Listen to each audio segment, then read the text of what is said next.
But Gary was like 3 years ago by now. Okay. Yeah. Who's Gary? He's my older brother. Yeah. Who's also the duck. Wow. Did you dox your brother? No. It's full of like sweaty. Okay. It's 7 o'clock. So we'll get started. Okay, good evening everyone. Thanks for joining our seminar. Welcome to this Road to Uni talk tonight. My name is Emma. I will be the host of this evening's session. And we're honored to have our 2 wonderful guest speakers here with us tonight. They are Harry and Christina. Both of them have received remarkable ATAR results in 2023 and this year, this morning. So, and both of them are the Premier's VCE Awards recipients. So we're really, really honored to have them sharing some study tips and time management skills, etc. In this 1-hour session, we will be doing some conversation. In the meantime, if you have come across any questions, feel free to put them down in the Q&A, but by clicking the Q&A button down there on your screen. And then towards the end of the session, we will answer them one by one. So yeah, let's get started. So what a day for you, Christina. You just received your results this morning. Yeah. How are you feeling? And tell us more about yourself. So I went to Yarra Valley Grammar and I did receive my ATAR this morning. I was really scared to look, so I waited like an hour, but then I was fed up, so I looked at it and it was a lot better than I expected. So do I need to say? You can tell us what VCE subjects you did. Okay. And, yeah. So I did VCE English, Literature, History, Chemistry, Methods, and Economics. And so I thought like these would be a really wide range of subjects. And then, yeah, I got 99.85 in total. Congratulations. Thank you. Very well done. And Christina did achieve perfect score for both VCE Economics and History and Revolutions, right? Mm-hmm. So very, very impressive. So how about you, Harry? Tell us more about yourself. I'm currently a Bachelor of Commerce student at the University of Melbourne. I'm going to major in actuarial studies, if any of you know what that is, maybe not. For the Chinese people, and then, so I got my ATAR last year. I think it was the 11th last year, so it would have been exactly a year and a day. I just got back from Japan before it. I was also pretty nervous to check it, but I spent the whole night before it. Like we drove around with friends. It's stupid stuff. Didn't really sleep. I was also very surprised when I opened my ATAR, more so because of my English score, which is the reason I'm actually here today. Yeah. I did not expect to get a 50, and I ended up getting premiers as well, which I did not expect. Yeah. I went to Q High School. It's a public school. It's not regarded as an amazing school, but in my opinion, you don't really have to go to a good school to get a good ATAR. Yeah, and the subjects I did, right? I did Methods Specialist, English, Chemistry, Physics, and Uni Extension Maths. So I did those subjects. And Uni Extension Maths is at the University of Melbourne, which it did help me for my current journey. So if anyone's got questions about that, I'm happy to answer. Yeah, thank you. Tell us more about your journey at QS. Like I know, Harry, you have been studying since long time. Yeah, since year 4, year 5. Something like that. I was introduced by a friend. Yeah. He actually tutors now at Yarra Valley. I joined when I was like probably right because my mom wanted me to do scholarship entry for high school. Yeah. So probably around year 4, year 5. That's also where I met a lot of really talented people that I know today. I actually met some of them at the premiere ceremony last year. And since then, I've been at QS literally the whole way. I did every single year. I did Methods Specialist, Chem, Physics, English, and QS, all of them. Yeah. And what else do you want me to say? Like, I've just been here the whole time. Yeah. And now I'm a tutor here. Yeah. So. Yeah, really glad to hear that when you were younger, like in your year 9, you met some people at that time, and then at the Premier's Awards ceremony, you met them again. So that means a lot of great people went to QS. So, Christina, what courses did you do at QS? I was also here from a really young age because I think I was also introduced by someone. So I did from level like 4 to 7, And then I also, for VCE, I did chemistry and English, and they were really, really helpful. I've made some really good friends from QS, which I thought was really nice, and we helped each other study along the way. And I still catch up with this girl that I met, I think, in level 10. And yeah, we've always been really good friends. And I think it's a really good learning environment because everyone is really into studying. Yeah, that's really nice to hear that you met some good friends here at QS. Yeah. So a lot of our audience are in the year 9, year 8, year 10s and struggling about choosing VCE subjects. What are you guys, what's your tips or your strategy or anything that were in your mind when you're doing the subject selection? I mean, from hearing Christina's subjects, I think we went quite a different way of going about it. Yes. In my opinion, VCE is a game and you just need to play it right. It's a very, like, you can choose what you want to do, and you will get rewarded for it because you're interested in it, but you can win the game, in my opinion. And you can abuse the system that they have because of scaling. This year, I was looking at the scaling report. It came out this morning. Special scaled 13 again. So method scaled 6 this time. I think chem was something like 4 or 5. Basically, everything was higher than when I did it, so I got scammed. Like, you can get, like, I know a lot of people who do Latin, French, Spec, and you get 30 in all of them, and they'll all go to mid-40s. That's 30, by the way, is the average VCE study score. So if you're the average performer in that subject, you go to a mid-40s, which is the top 2% for another subject. I didn't pick my subjects because of scaling. I picked my subjects because I enjoyed maths, because I enjoyed sciences. I'm doing commerce now, so unfortunately, I don't touch chemistry at all anymore, which is something that, you know, I never decided my course until like a day before I chose it, right? So if you're thinking, oh, I'm in year 10, I'm in year 11, I don't know what I'm going to do, don't worry about it. I have friends who are third year uni, they have no idea what they're going to do still. So you're never too late. But yeah, I chose my subjects because I thought I would enjoy them. They just happened to be the subjects that scored pretty well. And I did well enough at all of them to get rewarded for it. So yeah. How about you, Christina? So for me, I chose my subjects, I would say, based on 3 different principles. So the first one is I had to do at least 2 subjects that I was actually really passionate about, because I thought, like, I'm going to be studying VCE for 2 years, and I don't want to do something that I'm going to not enjoy. So I had at least 2, which was I really enjoyed history and I really enjoyed English. So these 2 were like definitely my passionate subjects that I was always going to do, just to keep myself like in a good mindset. And then I also like evaluated my strength based on my previous grades in year 10 and year 9, which I think is really important because you can make a difference between year 10 and VCE, but I think it's good to choose the subjects you're good at because you'll naturally grow to like them. So I knew I was really good at chemistry and I wasn't good at any other sciences. So I was like, well, I'm not going to do biology for the sake that it's closely related to chemistry. And then my third one was just because I wanted to do a Bachelor of Commerce, so I had to do methods, which I did enjoy. So like that's, yeah, so your necessity is pretty important too.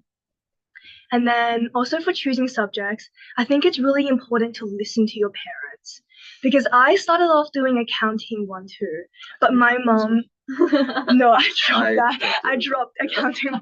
You can still do it, but I dropped it for literature, so a bit of a interesting term. But my mom told me she thinks that because I like reading so much, I should not do accounting, and which really paid off.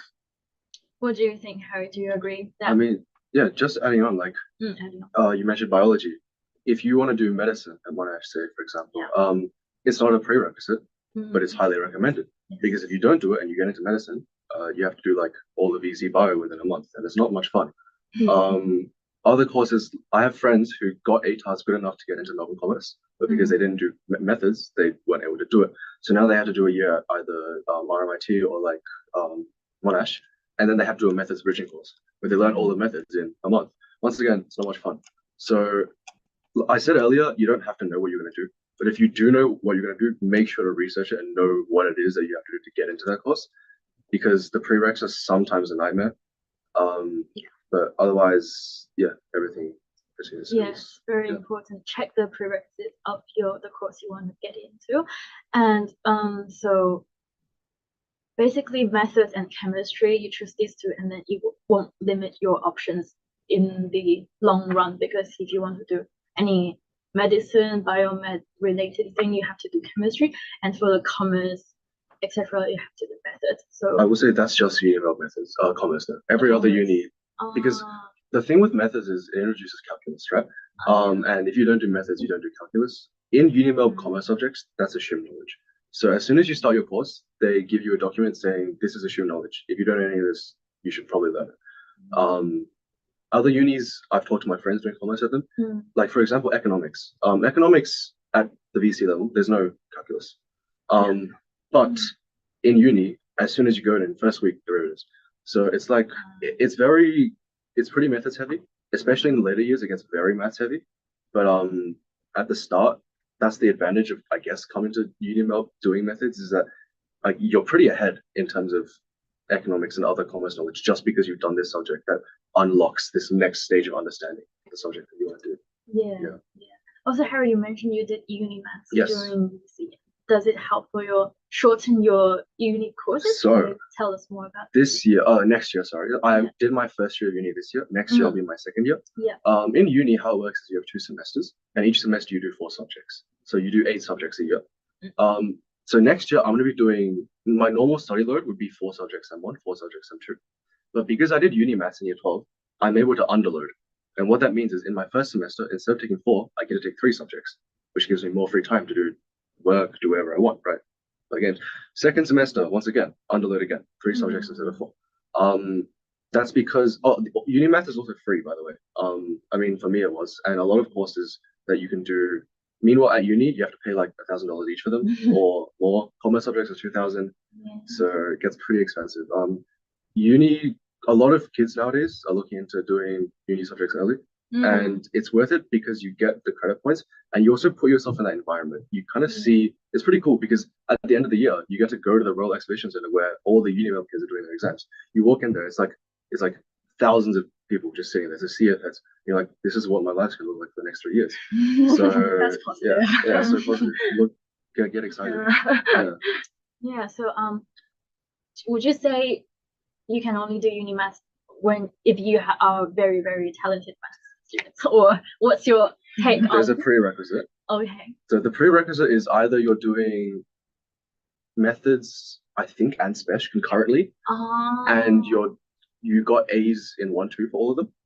The other prereq is if you did methods 3, 4 in year 11 and you did well in that, so then you can go into uni maths in year 12. So those are the 2 prereqs.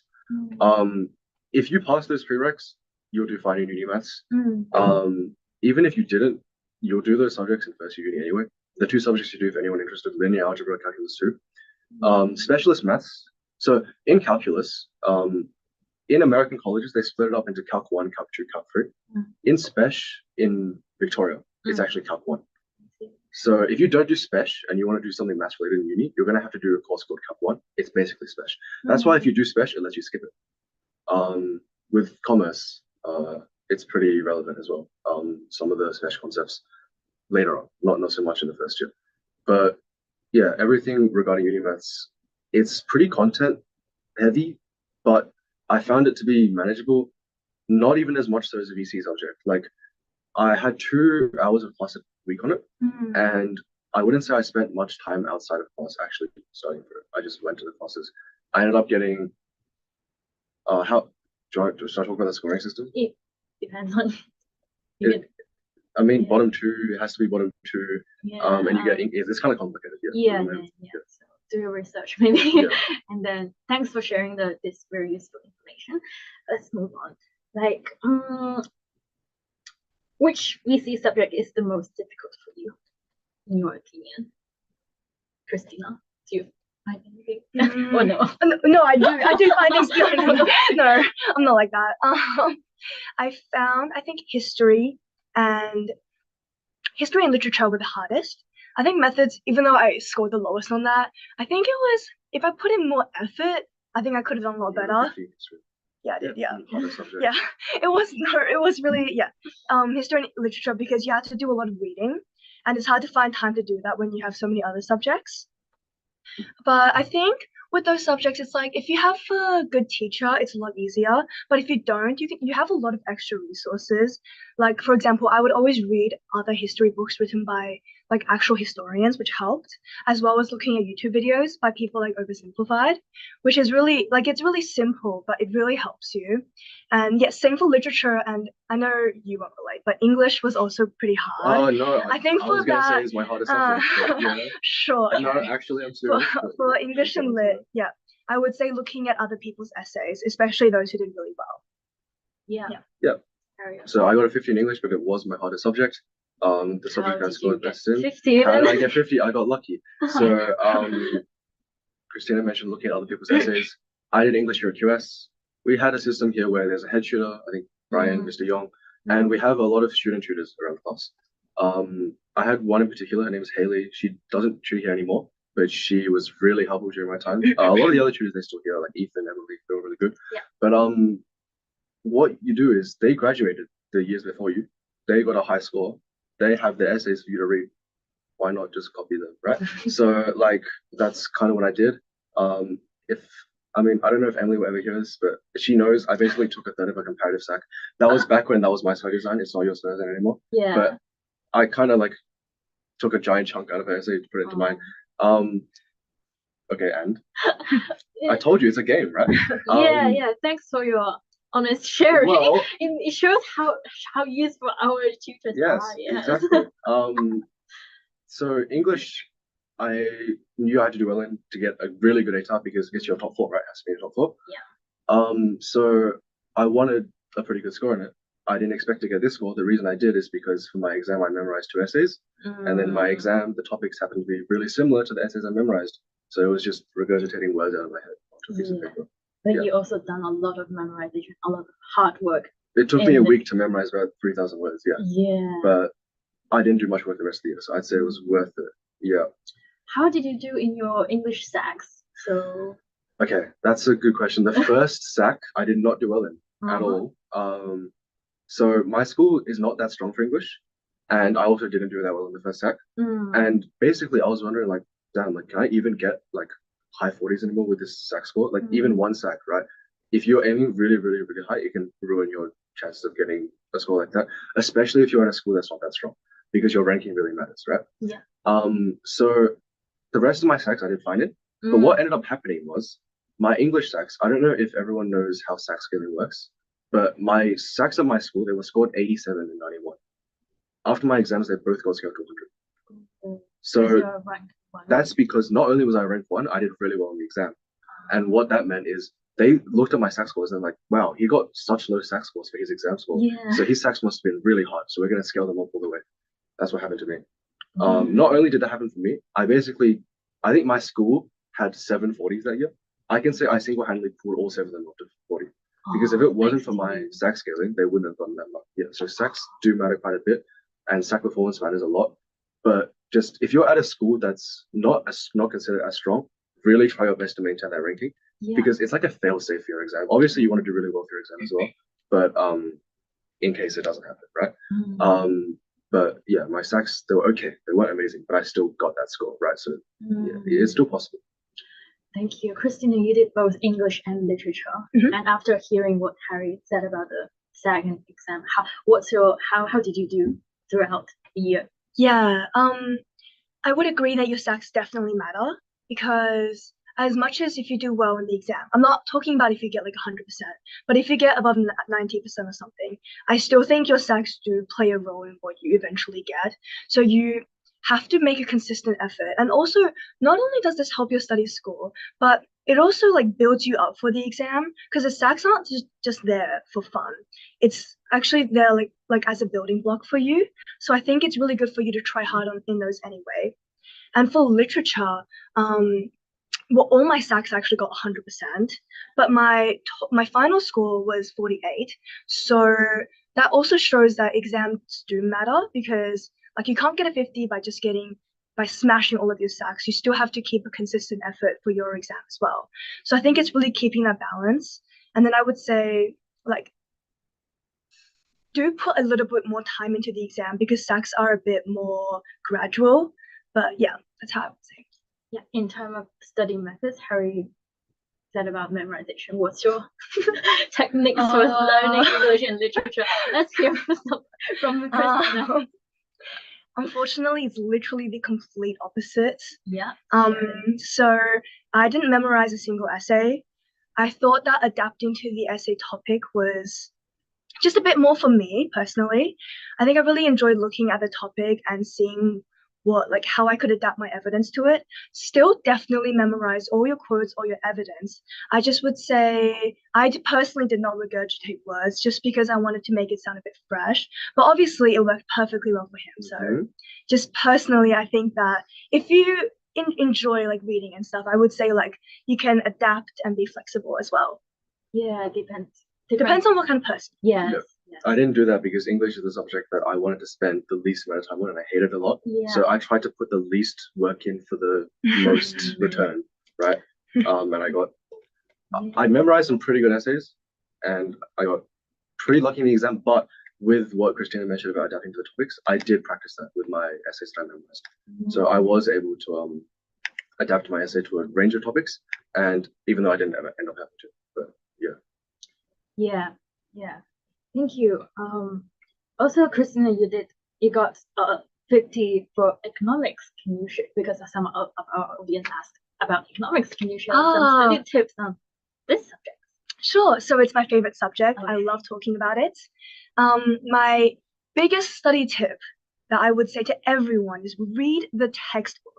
I don't care what textbook you have, read it, because every study design point has you will find so much information on every single point because that textbook is like this heavy.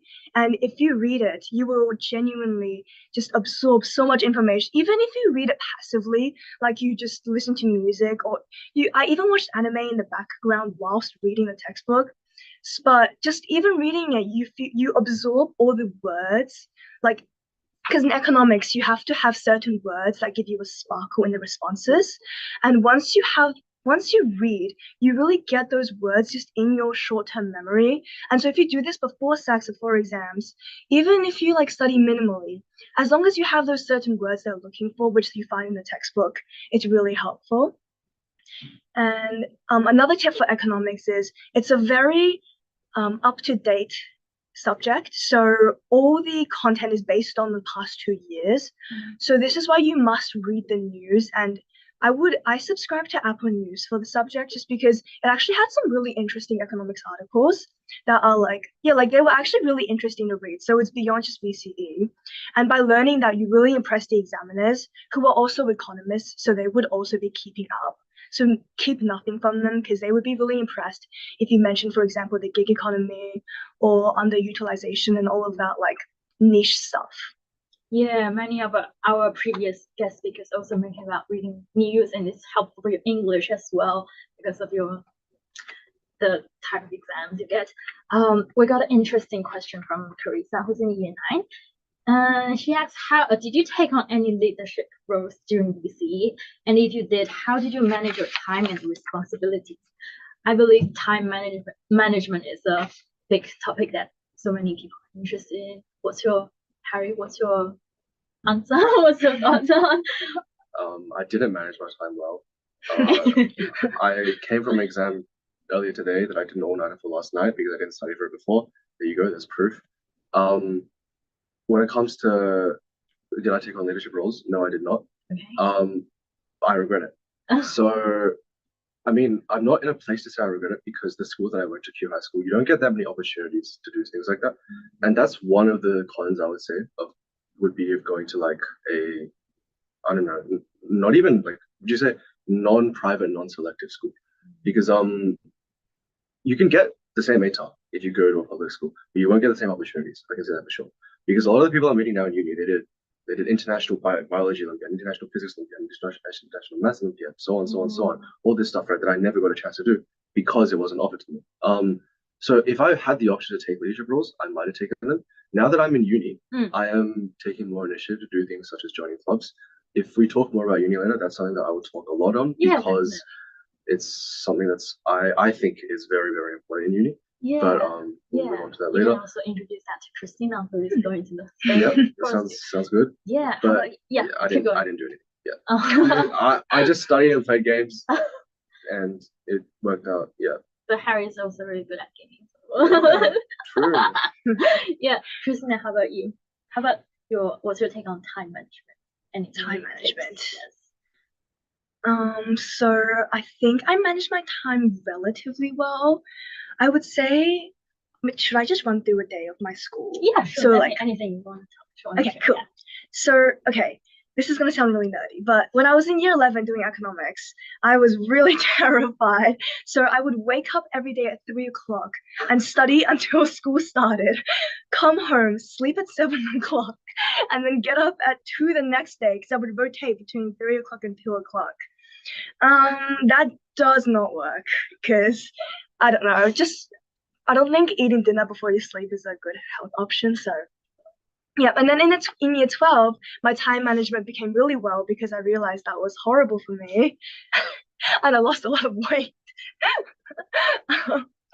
Yeah, so in year 12, I woke up when school started, and I would get ready and then go to school, and then I take a 2-hour break when I came back, and then I'd study for around 5 hours, and then I'd go to sleep always before 11 o'clock.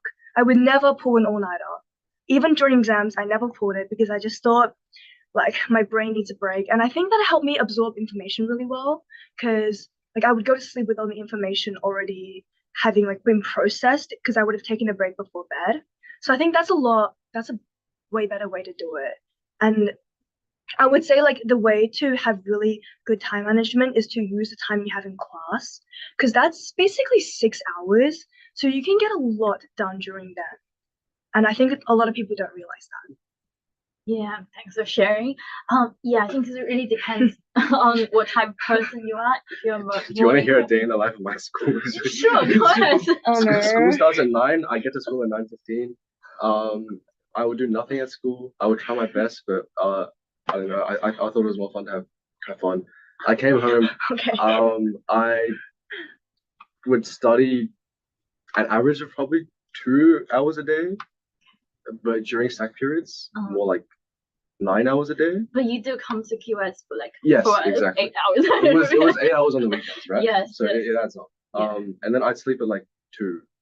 Yeah, great, good lifestyle. So do as I say, not as I do. Take tips from Christina. She did better than me for a reason, right? So, you also did take Christina take her time to find the perfect way of a work-life balance, such things. We're gonna move on to the previous VCE awards, but we kind of touched on that a little bit already. So, what's your motivation? Did you have any motivation for getting 50 or achieving high grades, being a high achiever in VCE? Yes. For VCE, my motivation, I didn't actually get any external pressure. My mom was always really chill about it. My dad's in China, and he also doesn't know English, so he couldn't really give me any pressure about it. My only motivation was myself and my brother. So my brother did VCE 2 years before me. I was like, oh, I gotta do better than him. So that's the first thing. And the second thing was I myself just know that like I didn't want to get a score that I would feel disappointed, right? So I'd been doing pretty well at school all these years. I was never like the top, right? But I knew I was capable of getting a pretty good score. So I didn't want to wake up that day. Sorry, not wake up because I didn't even sleep. Open up the website, click the button, see like a number and just think, damn, I could have done so much better. But the score that I did get, if you told me that I was getting that score at the start of the year, I'd be really happy with. And even now, I am still really happy with it. Later, I think we're going to get asked a question, does ATAR matter? No, but anyways, it mattered for that split second. And I would say my motivation was just to not disappoint myself, essentially.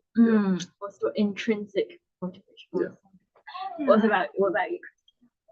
Yeah, I also received no external pressure from my parents. They just wanted me to try my best. And I think that's something that QS actually helped as well. Because even though it's a tutoring place, they have a lot of EQ. Well, I did like EQ for so long. And like whilst I was doing them, I didn't think it was important. But actually now that I think about it, I think I was absorbing that information even when I wasn't listening. So I think that's something really good. My motivation, I'm not really someone motivated by like specific goals. I don't think I said to myself, oh, you need to get this ATAR, and that's because some people are motivated by that, and that's fine. But I think I'm more motivated by the just like the process. And I thought, because this is like in year 12, it's your last year of high school, and it's basically like the last time you're going to be this young and have no responsibilities other than VCE. So I think it's really something that like I thought something I should really treasure this, because yeah, I'm probably, even though I felt really stressed in the moment, realistically, I always knew this is probably the least stressed I'll ever be in my entire life. So that was what motivated me to be like, well, I might as well do good in this, because if I can't do well in this, then yeah. Yeah, I think another thing is that you really, really enjoy the subject you're doing, right? Yes, exactly. That's History, really literature. important. Yeah. I loved all the books that I read and all the historians that I read, and it really made me a better person. So I think that made, like, I really enjoyed VCE actually. So I think that really motivated me in itself. Thanks for the inspiring words. Let's move on to the uni. Harry, what do you find the most different things between high school and uni? You just don't matter. Like uni don't matter. No, you don't matter in uni. Okay. You matter in high school. Okay. You're a little coddled teenager. You get emails from your teachers. You get calls to your parents. You get compass newsfeeds reminding you. Once you're in uni, you get nothing. There's a 5% assignment so there's a grade worth 5% of your assignment. It's due on this random Tuesday afternoon, and then you've decided to take a nap, and I just missed 5% of my grade. So that didn't only just happen to me. It happened to a lot of people this year. Pretty common experience. Not only that, it's everything else. So campus, it's like, I'm talking about uni.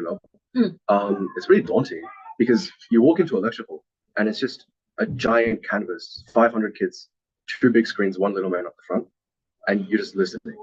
You look around you, people are playing Clash of Clans on their phones, and then you're just thinking like what am I even doing here? And then 4 weeks in, you're like, why do I even attend in person if I can just watch them online? So you stop going to your classes, you don't take accountability, and then by the time you get to your exams, you're 7 weeks behind the content with two days to study for it.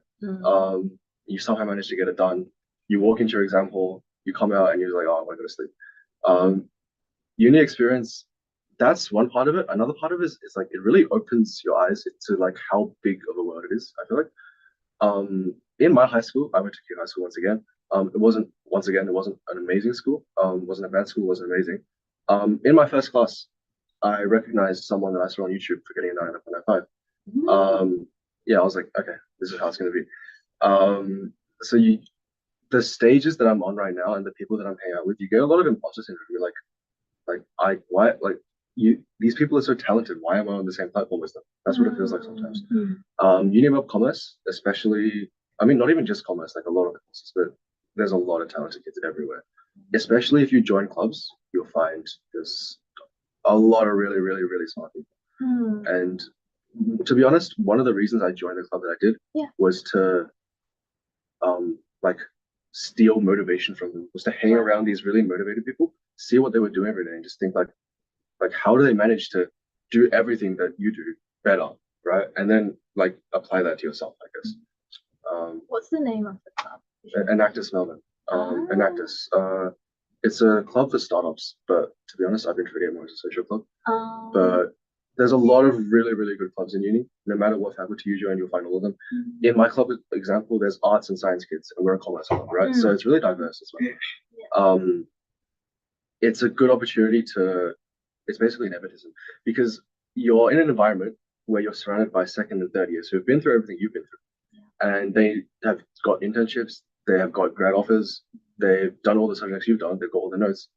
You may as well put yourself in the environment and get help, right? In my opinion, clubs, they facilitate like high school friend groups for uni. Because if it wasn't for clubs, you would see the people in your tutors and lectures once a week for 1 hour a day. Compare that to high school, where you see your classmates 6 hours a day every day, right? So you can't really form tangible connections in uni unless you actually actively seek something to spend time with people. That's what I find that's interesting. So are you taking any leadership roles in your clubs at the moment? I just joined this sem as an officer. I'm going to apply to go up next sem, but in clubs, it's pretty bureaucratic as well. And there's a lot of drama, actually. It's interesting. Because you think, oh, I'm surrounded by all these uni students. You come to find out they're just people who are, oh, just 1 or 2 years older than you. And then you find out there's the same squabbles you have in high school. Two guys like the same girl, and it's don't worry about it. Yeah, you would think that, oh, it's uni, everyone's so like, no. Isn't there like lots of girls in uni? Yeah, I don't know. Look, it surprised me. Some ways in a good way, some ways in a bad way, but I still think it's the best decision I made throughout my whole 1 year uni so far was to join that club. Yeah, it opened my eyes to see a lot of interesting things about uni. Yeah. With uni, you're paying for quite a lot of money for uni. If you just go and attend your class every day, you are wasting that money. You need to take the initiative to do more. Yes. Take advantage of the resources. There's sports stadiums, there's a gym, there's classrooms everywhere. You can make so many friends, so many people to meet. Go out and do it, because otherwise you're paying 8K SM just to watch your lectures from home, play games, go to sleep. Like, don't do that. Yeah. Make the most of your uni, get social. Yeah. But because Christina is going to Bachelor of Commerce, so please can Harry tell us more about your commerce learning, like your major in actuarial. Yeah, actuarial studies. Yes. Commerce is something that I actually didn't know that I wanted to do until after I went into the Bachelor of Science. Okay. I started as a Bachelor of Science student because I thought I wanted to be an engineer. And then I was looking at the 30 engineer maths. I was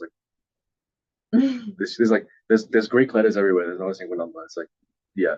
So then commerce, like, there's a lot of majors in commerce. I think off the top of my head, management, accounting, finance, economics, actuarial studies, marketing, few more. But the one that's most maths related in commerce is actuarial studies. And I like maths. And I was like, surely business maths might be a bit easier than engineering maths. You find out that it's kind of not. Actuarial is pretty hard in terms of maths. But I'm enjoying it because I'm learning a lot of stuff in commerce. For example, Christina did economics in 11. She really enjoyed it. The first time I touched economics was this year. But with the stuff you were saying earlier about the spark words, the buzzwords, like, I could relate to that. And the short-term memory, right? Yeah. I didn't do much for my economics subject the whole semester. I did cram basically all of it 3 days before my exam. But I did pretty well because if you get all that in your short-term memory, you can do pretty well, to be honest. Yeah. I would have did a lot of stuff. My subject was microeconomics, but we have micro and macro split up. I think Echo VCE does both of them at the same time. Right? Yeah, exactly. I'm actually doing macro over the summer, so I'm going to be doing it right macro now. Is a lot better. Yeah, okay, I see. But otherwise, the Bachelor of Commerce, there is a subject called sustainable commerce that everyone has to do. When you do it, you hate it. Everyone hates it. It's okay. There's nothing you can do about it, and you can't get a good score on it. It's impossible because all your tutors hate you, and you get put in a group with 2 international students who don't know how to speak English. But don't be scared. Everything else in commerce is pretty fun, especially if you go the extra mile to extend yourself. Join clubs, find out what's out there. Marketing club. There's a club called Mint. It's marketing. Club would be one. Consulting. There's so much stuff for you to look into in commerce. Not just commerce. Every other course in Melbourne. There's health clubs, biomed clubs. There's doctor clubs. There's everything, like engineering. So many clubs. Are there like book clubs and stuff? Yeah, there are chocolate love society. There's like K-pop club. There's anime club. There's probably some reading club. If you go on their website, it's like you can see a list of clubs. Yeah, there's like 200 of them. What major would you take? Which major? Like, Bachelor of Commerce. Or I haven't made up my mind yet. Probably not whatever you said because it's math related. So I mean, I enjoy math, but not like really, really advanced math. I'm thinking probably economics or finance. I guess marketing would be pretty fun, but I don't know. I'll see when I get there. The three most common ones are finance, accounting, and economics, and people normally do a 2 out of those 3. So you can do finance echo. You can double major. Finance echo or finance accounting or accounting echo. Yeah, I'll probably do finance and echo. Finance and echo is the most. Yeah. Nice. What suggestions do you guys have for our younger audience who wants to do Bachelor of Commerce? Like, are there any preparation they can do? Do accounting in VCE. Do economics in VCE. Do not do physics and chemistry if you're set on commerce, because you will never touch in your life. You realize it's useless. If I'd known I was going to BCom, I would not have done phys and chem. I would have done accounting and economics. I might have hated VCE a bit more, but I would have liked my first year of uni a lot more because the exam I had earlier today was an accounting exam. I hate that subject so much. And after this year, I'm never going to have to touch it again. But for the purpose of my WAM, I did have to touch it this year, unfortunately. Yeah, so if you know what you're going to do, don't, like, you may as well just be set on it. Because we said earlier, chem opens up pathways. Yeah. If you're a commerce student, there's actually a lot of med students who are interested in commerce things. I'm finding out. But if you're set on commerce and you know you're not going to try and go for more niche med, don't worry about chemistry. You will never touch it in your life. Trust me. This is useless. I've never had to think about a valence electron ever again. All I know is double entry accounting. It's so annoying, but yeah, know what you want to do. Yeah. How about special? Does special help for? Special is just fun and a skill as well, so you should do it. But in terms of how related to your degree, my actuarial degree, very, very relevant. But other majors, not relevant till second year. So if you do an economics major, you do econometrics. Do you know what it is? Yeah. I mean, it's basically economics and stats meshed together, right? Okay. And there's a lot of content in that you kind of, I think you have to do some calculus before it, maybe Calc 2, which you have to do Calc 1 before that if you didn't do Spec. So it's like, it's a building block, right? Yeah. The content you do in Spec, if I had to describe methods as more applied maths, Spec would be pure maths, right? Yeah. But the pure maths concepts in Spec, honestly, it's not that difficult yet. Like until uni maths is a whole nother different beast. Yeah, Spec is kind of tame compared to what you do in some of the second year subjects.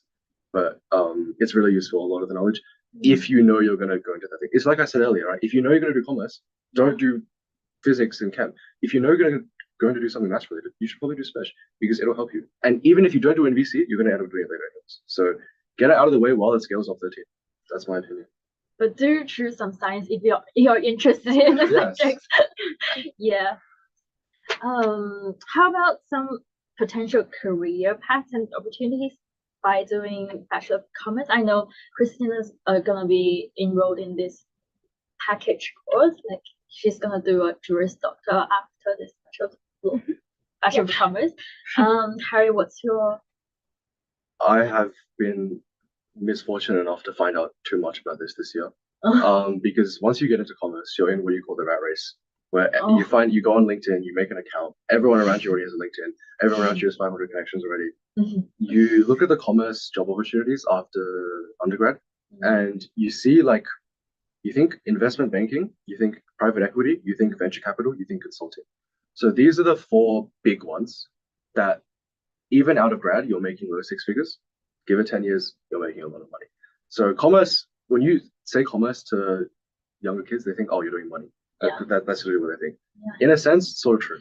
But the majors that you do, like if you do an accounting major, you don't have to be an accountant. There's an exam called the CFA exam to be a chartered funds analyst, and you need that to become an investment banker. But in that exam, it uses a lot of accounting concepts. So if you're doing a major of accounting, even though I hate accounting and I never do it, it'll help you to become an investment banker. For those of you who don't know what any of the things I said were, don't worry about it. I didn't know it until mid-year this year. And now I do know. I kind of want to back out of commerce because once you're in commerce, you realize that everyone just wants to make money and you're not really doing anything for the world. It's kind of depressing. Oh no. Okay, lawyers are like different, but like investment, private equity, you just buy a small business, you pump them full of debt, and you sell them back, and then they're cooked. Yeah, I get you. Yeah. Game's game. Yeah, game is game for sure. Why are you doing a Juris Doctor after Bachelor of Commerce? Just because I've always been like kind of interested in law, and I thought commerce and law would be really interesting. I mean, obviously, I'm not really sure if I like it when I get there, but just the thought appeals to me because I went to the Melbourne Open Day and they had some people there who did both, and they had some really interesting jobs. Like they were working for some international corporations.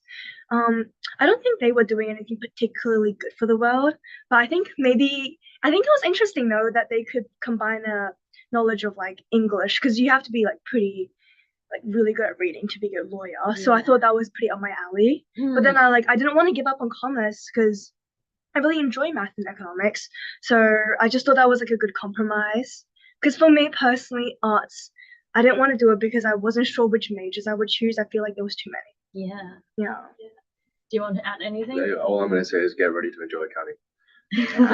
You don't have a choice. It's compulsory. Yeah. There's a few compulsory subjects for every BCom student. Mhm. There's an accounting subject. Everyone hates it. Everyone hates the person who teaches it. Sorry, but like, he writes some practice exams and then nothing like the actual exam. Yeah. Sounds like Vika.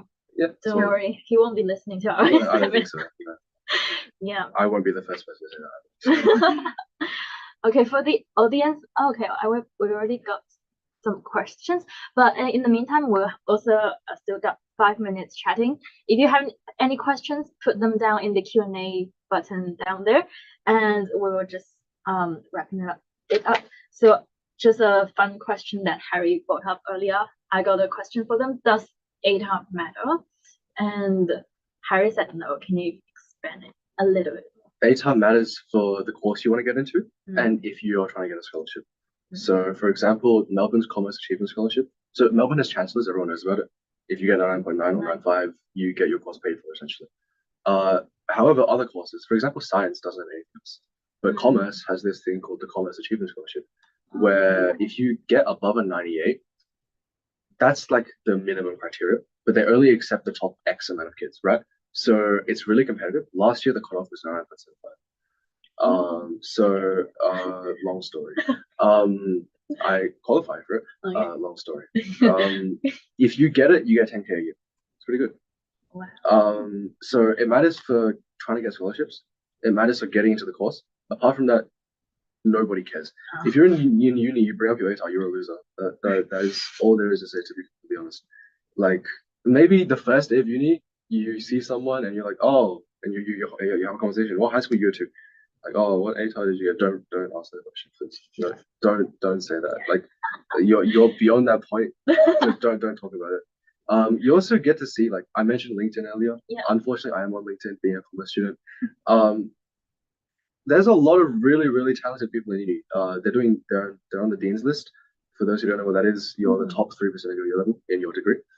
And then you look down, you see the education section, ATAR, like 92. No means is that a bad ATAR. That's not an exceptional ATAR.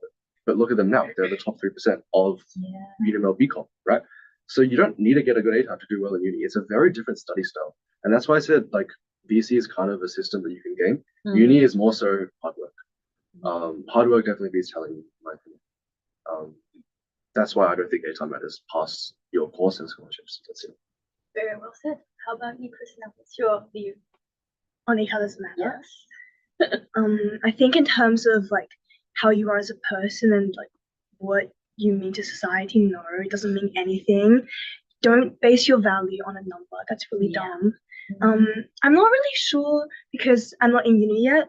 I'm guessing from what like literally everyone is telling me, it doesn't matter in university as long as you get into your course, because I think there's a bunch of different pathways. But yeah, it's kind of like, because when I opened it this morning, I was like, oh, this is great. Okay, I'm gonna go watch Arcane now. Like, it's it's a really good thing to work towards, and I think you should try your absolute best because you have nothing to lose. It's VCE, it's high school stuff. You have nothing to lose if you do good or do bad. So I think you should just try to do your best. But at the end of the day, it doesn't define your worth as a person, so it doesn't matter. Yeah. So your learning journey is very, very long. VCE is not a stopping. Yeah, definitely very well said. Before getting to our Q&A, any books that you have read or any films you want to recommend, any useful resources that you think our audience will be benefited from, you can share it with us. Harry? I mean, the one website I know got taken down, so yeah, I think everyone already knows it. And anything else that I would say is you have written down, so I think you should talk about it. Okay. They're not really books, but they're just so Reddit. I lived on the Reddit VCE website. It's not just fun for like to see other people struggling because that makes you always feel better. But when I was in year 11, I did economics. I found this other school's login. Oh wait, I shouldn't be reading this. I found these exams online, and they were the best exams that I did the entire year. And I found this on a random Reddit thread, like 5 or 6 years ago, and I think it genuinely helped me get a 50. So I think just scroll. Okay, don't overdo it. But I think Reddit r/VCE is a really good resource. And also Facebook, because they have a bunch of VCE groups, and they have some, like they had a literature and English group, which I scrolled sometimes, as well as I think a methods one as well. I think that was good to see, like because you can have some tutors that you find on there, but you don't need it if you're already at QS. The QS ones are a lot better. And yeah, like you find a lot of stuff on Facebook as well. So I think those two are really good online resources as well. Discord's pretty good. Yeah, Discord. There's a VCE Discord. I was in it this morning looking at the kids and their interactions. It's pretty fun. Yeah, it's really fun. Yeah, thanks for sharing. Sure. Let's get into the Q&A. I think we've got one question from Harry. Question for Christina. Knowing that VCE results came out today, how do you feel about your ATA and what was your journey like? Yeah, I think Christina touched on it earlier, but do you have anything to add on? So yeah, I was really happy about my ATA. It was a lot better than I thought it would be. When I opened it, I was really happy. And then, you just start to think about bigger things as well. So there's something really positive for you.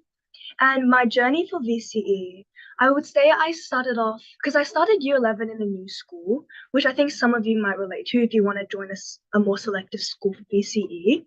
So it was really terrifying being in a new school and doing my 3-4 subject at a new school. So but I think with that, you should just try to make as many friends as possible, because friends is so underrated for studying. It's not even just studying together. I think it's just having that moral support and kind of struggling together. Like before my method sacks, I would always have a rundown with everyone because we all knew we were cooked. And it was really fun just talking about how bad we were going to do. So I think that was really fun as well. And yeah, so it started off really rough because of the 2 o'clock thing. And I had no idea what I was doing. I was so confused. And then by year 12 was really good, I think.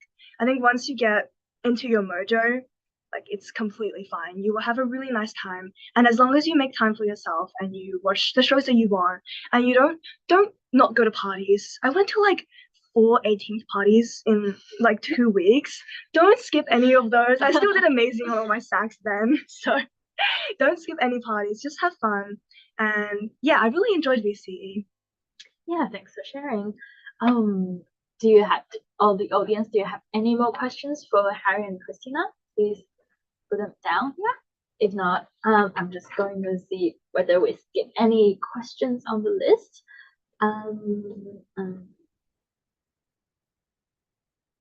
Yeah, about future plans after your Bachelor of Commerce, Harry. What do you want to do? Straight going to work? Great question. You don't know anything. Not really. Yeah?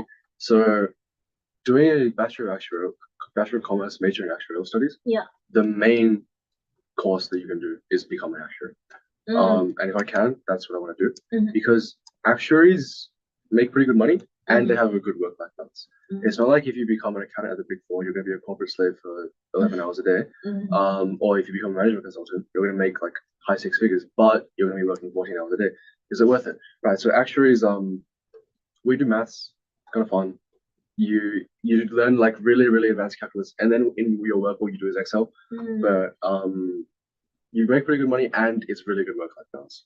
So there's actually a lot of job opportunities for if you like. One of the biggest questions I had for VC was like, I was good at maths, right? Yeah. And I wanted to know what can I do with maths, because you think about maths in uni and you think mathematician, I don't want to do pure maths. You think like teacher, like maybe not. Like I didn't know about actuary until later on. If I knew about it earlier, I would have committed to it. But there's other jobs. A lot of them have to do with finance and in particular trading. So there's a job called a quantitative traders. They make some quants make over $1 million. And some of the firms that they work at have very, very good work-life balance. If you do a Bachelor of Commerce, you'll learn about all of this as long as you surround yourself with the right people. Because everyone's just trying to get ahead of each other. Everyone's gatekeeping everything for each other. Everyone's going to find out about this stuff eventually. There's a lot of first-year programs that you can apply to. And I talk to a lot of people now. They're like, oh, I didn't even know it was a thing.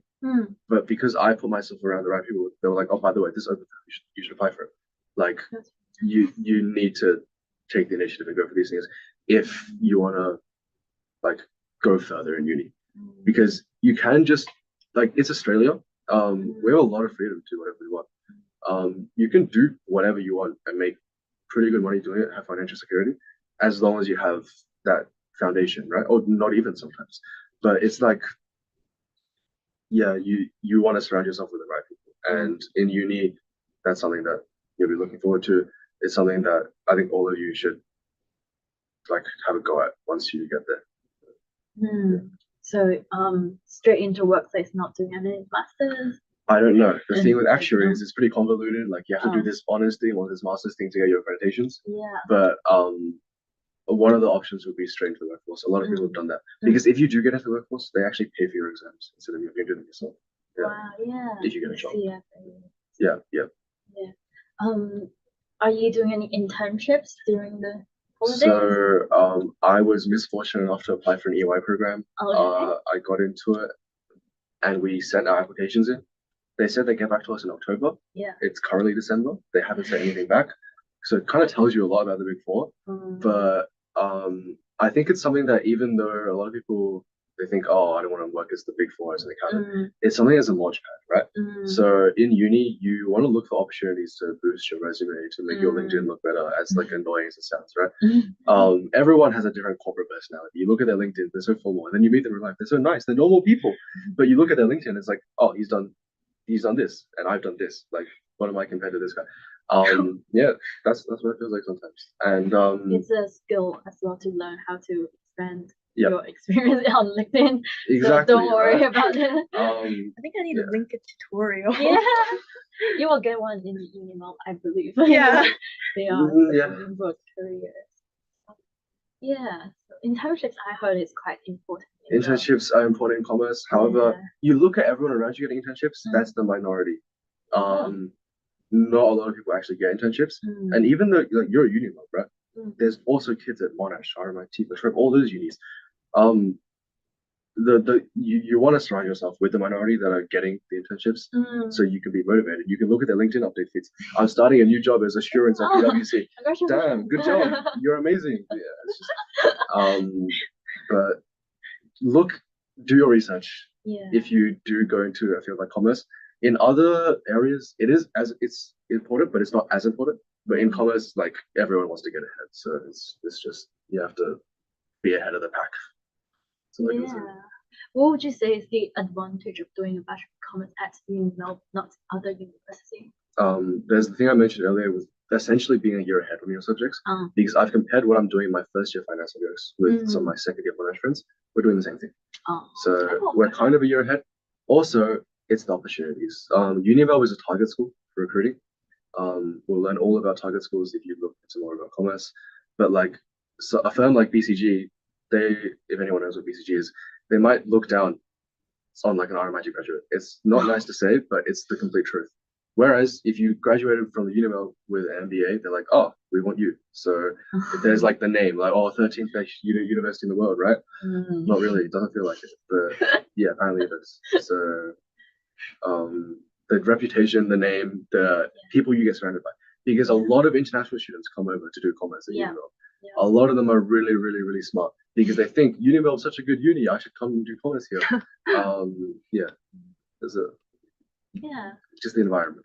Yeah, Christina, do you have anything to ask Harry after hearing all these experience at Bachelor of Commerce? I mean, because you are getting it's not too late to switch. Yeah. Okay, that's ominous. I mean, it's a lot of information, but like, do you say? We'll talk about the LinkedIn later. Yeah, that sounds really important. How do you, just in general, like, would you say you like it, like overall? I mean, with all the stuff I say about it, even same with VCE, I've enjoyed my time. I liked VCE a lot because I was given a lot of freedom. In uni, you're given even more freedom than you were in VCE. So you can spend your time how you wish. I just choose to spend it in not so great ways, but somehow I've gotten away with it this whole time.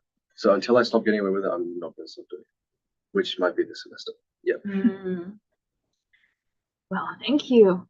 We have 1 minute to go, and then any last minute questions from the audience?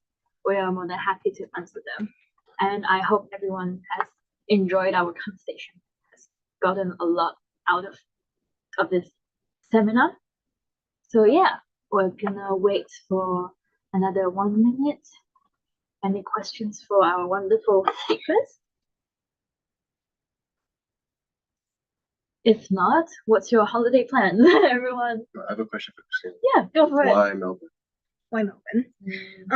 I think a lot of reasons. Okay, so first, I like the campus most because it's like that dark academia kind of thing, which I do like. I also can't drive, so that's why I'm not doing Monash. And yeah, I really should have got my driver's license instead of studying. That's what I thought as well. I was like, I can't drive, but I go to Melbourne now, and I'm realizing a lot of people around me actually drive now. But, okay. Yeah. Okay. Because they rent a parking spot in the city and they drive. Yeah. Maybe I should. Well, I have 30 hours right now, so I still need 90 hours. No. Stop playing with Lincoln and get your driver's license. Use your holiday time to get a driver's license, maybe. Yeah, so yeah, that's why I chose Melbourne over the others. Do you live close to Melbourne? Oh no, I live, I would say, like 30 minutes away. PT? No, I'm not sure with the commute yet. It would be like over an hour. It would be like more than an hour. My commute's 50, and even then I can't bother to go because I just think I could just spend that time at home. So I just watch my lectures at home. I don't go to my classes. No, it's okay because I like reading on the train. Okay. I can read for like 3 hours. I get headaches. I don't know. Yeah, okay, that's fair. Okay, that's fair. Right. Thank you for your participation. Okay, now it's 8:01. I hope everyone has enjoyed this event, and yeah, do feel free to ask us anything by email or find us on our website, etc. And I hope everyone had a really, really great night, and thank you again for our speakers for being here with us. So shall we wrap it up? Say bye to the audience here, and then the second camera. Yeah. Okay. Good evening. Bye. Have a good guys. night. And this one. Bye, everyone. Great. Thank you. Thank you for joining us tonight. Bye. See ya. Yeah. Well done. Thank you. Oh, That's really fun. Really thirsty. Yeah. Me too. I really enjoyed our conversation. What did you do? What I'm doing at UniMel, I'm doing master of education right now.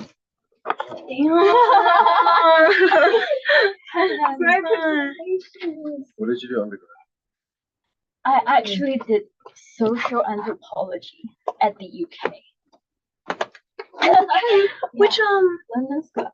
LSE? Yeah. Oh really? Yeah. LSE. Oh my God, that's so cool. That's so cool. LSE is really, really. Oh my gosh. Well, yeah. So I get you when you're saying about all this money. PE, Yes, VCE, yes, they're IB, all. yeah. All